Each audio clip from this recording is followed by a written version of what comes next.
Welcome to M A T V Kashmir in focus. ناظرین, جیسا کہ آپ جانتے ہیں اپنے اس پروگرام میں ہم آپ کو پاکستانی قبضے والے جموں کشمیر, مقبوضہ گلگت بلتستان وادی اور پاکستان اور انڈیا سے متعلق کوئی اہم جانکاری ہو تو وہ بھی آپ کو دیتے ہیں, لیکن ہمارا فوکس جو ہے وہ مقبوضہ علاقہ جات پہ ہوتا ہے. ناظرین, اس وقت جو صورتحال چل رہی ہے اس میں کچھ میرے پاس ویڈیوز بھی ہیں جو آپ کو میں دکھاؤں گا, اور اس میں ایک میں آپ کو ویڈیو دکھانا چاہتا ہوں, لیکن اس سے پہلے دیکھیں پاکستانی قبضے والے جموں کشمیر میں آٹے کا شدید بحران ہے.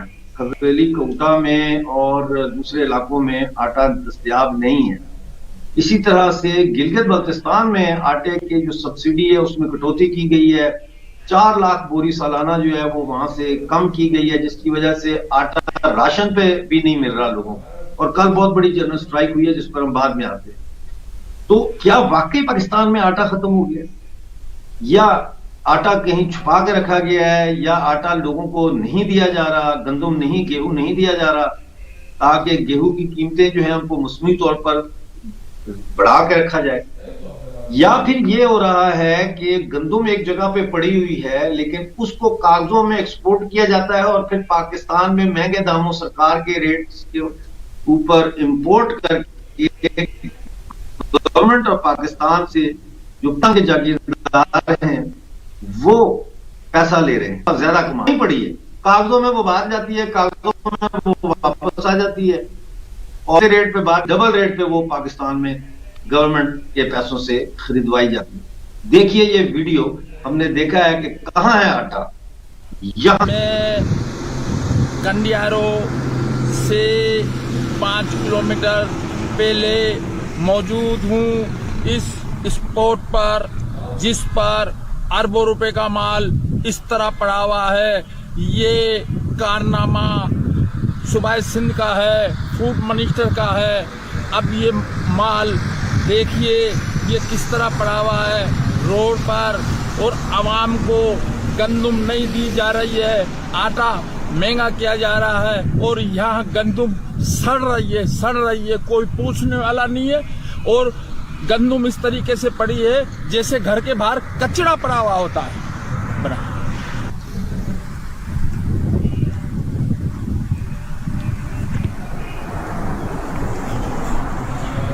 پرائم منسٹر صاحب, اگر یہ مال آپ کی جیب سے نکلا ہوا ہوتا, فوڈ افسران پاس کو انچارج کو کہتا ہوں یہ آپ کی جیب سے مال نکلا ہوا ہوتا تو اس طرح نہ پڑا ہوا ہوتا. مراد علی شاہ, اگر یہ مال آپ کی جیب سے نکلا ہوا ہوتا, اگر زرداری کی جیب سے نکلا ہوا ہوتا, اگر بلاول بھٹو کی جیب سے نکلا ہوا ہوتا, اور یہ مال اگر فوڈ کے انسپیکٹر کی جیب سے نکلا ہوا ہوتا, اگر یہ منسٹروں کی پی پی کے منسٹروں کی جیب سے نکلا ہوا ہوتا تو پھر انہیں احساس ہوتا.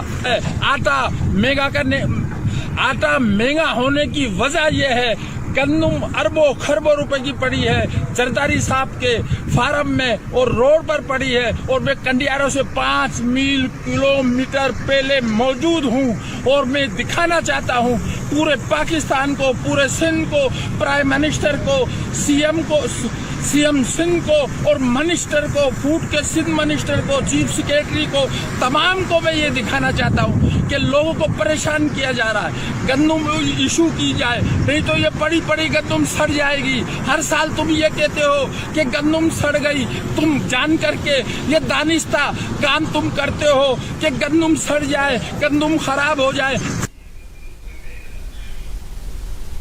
جی ناظرین, یہ گندم آپ نے دیکھی کہ کتنی بڑی مقدار میں گندم پڑی ہوئی ہے یہاں پہ. اس وقت ناظرین پاکستانی قبضے والے جموں کشمیر میں حویلی کوٹا دھیر کوٹ میں آٹے کا بحران شدت اختیار کر گیا ہے. اس کے علاوہ ناظرین مظفر آباد میں جو نان بائی ہیں, یعنی جو تندور پہ روٹیاں ہوتی ہیں اور جو ہوٹلوں میں روٹیاں پکتی ہیں, ان نان بائیوں نے کہا ہے کہ 2 جنوری سے وہ ہڑتال کریں گے. ان کا موقف یہ ہے کہ مظفر آباد میں آٹا اتنا مہنگا ہو گیا ہے کہ اب وہ 15 روپے کی جو روٹی ہے 85 گرام کی, وہ بیچ کر ان کو نقصان ہو رہا ہے ڈیلی 2000 روپے کا. لہذا انہوں نے یہ مطالبہ کیا ہے کہ 20 روپے کی روٹی, 25 روپے کا نان اور 35 روپے کی تندوری باقر خانی جو ہے یہ ریٹ مقرر کیا جائے، اور اگر یہ 2 جنوری تک مقرر نہیں کیا جاتا تو مظفر آباد کے 500 سے زیادہ تندور اور ہوٹل جو ہے وہ بند کر دیے جائیں گے، ہڑتال کر دی جائے گی۔ ان کا کہنا یہ ہے کہ اس وقت پنجاب سے ہم آٹا خرید کے لا رہے ہیں کیونکہ پی او جے کے میں تو آٹا ہے نہیں، یعنی پاکستانی قبضے والے جموں کشمیر میں تو آٹا مل نہیں رہا۔ پنجاب سے ہم جو آٹا لے کر آ رہے ہیں وہ ہمیں 10,800 روپے فی 80 کلو میں پڑ رہا ہے، یعنی 100 کلو کی بوری بھی نہیں ہے، وہ 80 کلو میں پڑ رہا ہے۔ تو یہ اب 2 تاریخ کو انہوں نے معاف کیجیے گا ہڑتال کی ہے۔ پاکستانی قبضے والے جموں کشمیر میں حویلی کوٹا میں یونیورسٹی کمپلیکس کے اسٹوڈنٹس نے بہت بڑا مظاہرہ کیا ہے کل، اور انہوں نے کہا کہ 2 مہینے سے حویلی میں بجلی نہیں ہے، اسپتالوں میں دوائیاں نہیں ہیں، موبائل سروس نہیں ہے، اور ادھر اب میرپور میں بھی گیس اور بجلی کی لوڈ شیڈنگ جو ہے اس میں بہت زیادہ اضافہ ہو گیا ہے۔ پاکستانی قبضے والے جموں کشمیر میں بھمبر شہر میں اور ارد گرد کے جو گاؤں دیہات یا چھوٹے قصبے ہیں وہاں پہ ڈیزل اور پیٹرول کی دکانیں بند ہو گئی ہیں، جس کی وجہ سے ٹرانسپورٹرز کو شدید مشکلات کا سامنا ہے ناظرین۔ اور اس حوالے سے میں آپ کو یہ بتاؤں کہ کل پورے پاکستانی قبضے والے گلگت بلتستان میں جنرل سٹرائک کی۔ ناظرین، بہت عرصے کے بعد ایک ایسی جنرل سٹرائک دیکھنے میں آئی جو پورے گلگت بلتستان میں ہوئی، اور اس میں ٹریڈرز اور عوامی ایکشن کمیٹی جو ہے انہوں نے مل کے یہ سٹرائک کی۔ شدید سردی اور منفی ڈگری درجہ حرارت یعنی -0 ٹیمپریچرز میں لوگوں نے بڑی تعداد میں ہر جگہ پہ جو ہے وہ مظاہروں میں حصہ لیا، سٹ انز کیے یعنی دھرنے دیے اور احتجاج کیا۔ ہمارے پاس چونکہ پروگرام کا اتنا وقت نہیں ہوتا، ہم آپ کو بہت ساری ویڈیوز تو نہیں دکھا سکتے، لیکن ایک ویڈیو جو ہم نے سلیکٹ کی ہے اس کے لیے وہ آپ کو ہم دکھانا چاہتے ہیں۔ دیکھیے یہ مظاہرے کی ویڈیو ناظرین۔ بتایا گیا کہ فارسٹ کے ایک ذمہ دار افسر نے صرف اس ایک سال میں، پچھلے سال کو چھوڑ دیں، یعنی 35 لاکھ فٹ درخت پھلدار غیر پھلدار کاٹے گئے ہیں صرف آپ کے ہیٹنگ کے لیے۔ گلگت میونسپل حدود کے اندر آتے ہیں 26,000 رجسٹرڈ گھرانے، اس آپ دیکھتے ہیں، آپ اس طرف جوٹیال کی طرف نظر دوڑائیں، گلگت شہر کی طرف دوڑائیں تو آپ کو ایک پولوشن نظر آتی ہے۔ گلگت شہر کا جو پولوشن ہے وہ سردیوں میں کراچی سے زیادہ ہوتی ہے ایئر پولوشن۔ اور ایک ہم نے اپنی گورنمنٹ کے دوران ایک سروے کروایا تھا کہ اگلے 10 سے 15 سالوں میں اگر آپ نے ایندھن کا متبادل تلاش نہیں کیا تو گلگت میں خطرہ ہے کہ یہاں پہ دمے کے مریض شاید گھر سے باہر نہیں آ سکیں گے۔ یہ جو گیس سلنڈر ہیں ان کو آپ سبسڈی پہ گلگت بلتستان کے لوگوں کو دیں تاکہ ٹرانسپورٹ کا خرچہ فیڈرل گورنمنٹ اٹھائے۔ اس سے یہ ہوگا کہ ہمارے جو جنگل کٹ رہے ہیں وہ بچیں گے، لکڑی جل رہی ہے اس سے پولوشن ہو رہی ہے، اس کا جو ہے وہ مسئلے کا حل نکلے گا۔ اور شدید ترین سردی ہے، سردیوں میں جو ہے وہ ہمارے ہاں کاروبار نہیں ہوتا ہے، بزنس نہیں ہوتا ہے، ٹورسٹ آنا بند ہوتے ہیں، تو ہم اس کو بھی اس کو جو ہے اس ایندھن کی ایشو کو حل کریں۔ یہاں گلیشیئر میلٹ ہو رہے ہیں، اس کے لیے صرف کیا ہو رہا ہے جی، 3-3 4-4 بلین روپے جو ہے وہ خرچ کیے جا رہے ہیں، سیمینار، کانفرنس، بڑی بڑی گاڑیاں۔ اوریجنل گراؤنڈ میں کام کہاں ہے؟ اوریجنل گراؤنڈ میں کام تو یہ ہے۔ میں دعوت دیتا ہوں تمام انوائرمنٹلسٹ کو کہ مجھے بتائیں کہ اس پروجیکٹ کے علاوہ اور کوئی کنکریٹ حل ہے گلگت کی انوائرمنٹ کو بچانے کے لیے۔ آج آپ دیکھ لیں سامنے آپ کو گھر نظر نہیں آ رہے، ہر طرف دھوئیں ہی دھوئیں ہیں، ہر طرف کاربن ہے۔ تو یہ اگر آگے، ابھی تو اس وقت ہم دھوپ میں کھڑے ہیں، اس وقت ٹاپ پہ دھوپ پہ ہیں، اگر آپ آدھے گھنٹے کے بعد آپ دیکھیں گے تو لگے گا یہاں رات کو 12 بج گئے، اس طرح کا ایک موسم ہوتا ہے۔ ناظرین، یہ تھے سابق chief minister of Pakistani آکوپائیڈ Gilgit Baltistan حافظ عبد الرحمان صاحب، اور یہ آپ کو بتا رہے تھے کہ گلگت بلتستان کے مسائل کیا ہیں۔ یہ ایک مسئلہ ہے، اس کے علاوہ ریونیو ایکٹ لگایا جا رہا ہے، ٹیکسز میں اضافہ کیا جا رہا ہے، گندم نہیں ہے، بجلی نہیں ہے، پانی نہیں ہے، اور سب سے بڑھ کے پاکستان کی جو گورنمنٹ ہے وہ مہاراجہ رنجیت سنگھ کے زمانے کا قانون اٹھا کے لے آئی ہے اور لوگوں کے ذاتی پرائیویٹ لینڈز کو گریب کر رہی ہے، ان پہ قبضے کر رہی ہے ڈیولپمنٹ کے نام پہ۔ اس حوالے سے جو کل ہڑتال ہوئی ہے اس کی ایک اور ویڈیو ہم آپ کو دکھانا چاہتے ہیں، یہ ویڈیو دیکھیے آپ۔ مقابلہ نہ کیا تو کل ایک ایسا دن آئے گا کہ ہماری عزت اور ناموس بھی محفوظ نہیں رہے گی۔ یہ اس لیے کہ جن لوگوں کو ہم حکومت سمجھتے ہیں یہ دراصل عوامی خدمت کرنے والی حکومت نہیں ہے، یہ درندے ہیں، یہ بیڑیوں کا گٹھ جوڑ ہے. یہ چاہے وہ اسلام آباد میں بیٹھے ہو یا گلگت بلتستان میں، یہ وہ بیڑیے ہیں ہر وقت اپنا دندان آگ تیز کیے ہوئے عوام کے شہرک سے خون پینے کے یعنی بیتاب نظر آتے ہیں. بیڑیوں کو روکنے کا واحد طریقہ ہاتھوں میں ڈنڈے لیے کھڑے ہونا ہے اور ان بیڑیوں کو لگام دینا ہے.